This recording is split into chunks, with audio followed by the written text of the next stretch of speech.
Panguva ino VP Kosano Chiwenga Zvaaida Zvakuita Manje. VP Kosano Chiwenga is not campaigning. VP Kosano Chiwenga is not dishing out motor vehicles kana kupa vanhu dzimari kana kuita whatsoever zvinoonekwa sekunge ari kutenga support.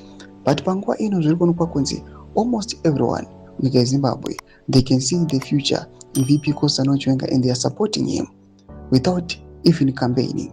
VP Kosano Chiwenga otaura pese pese. Zapina mashoko buda panguva ino vanhu vachiti this is the future for Zimbabwe. Iri subscribe or like on the bell icon.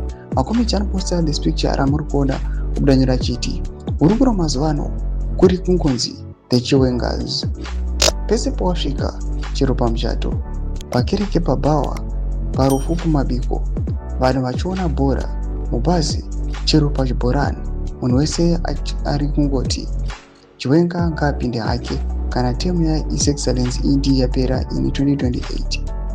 Asi atingamboona kudiwa kwakadai. Munhu anogona kutadza kutokumhoresa otongotanga nekuti Chiwenga anopinda chete. Izvi ndezvaMwari izvi.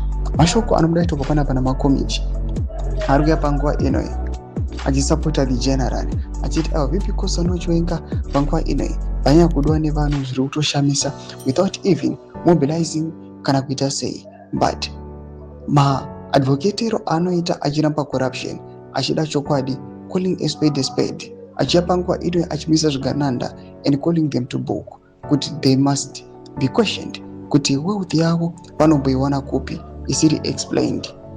Madevelopments ari kuda panguva ino ari kusiya munhu wese aiwa ari interested achida kuona general kuti will he succeed in outmaneuvering zvigananda. Pina comment section medu dzofungira inyi muri kudiwa pamusoro pechitiko ichi. Musama subscribe or like chero on the bell icon.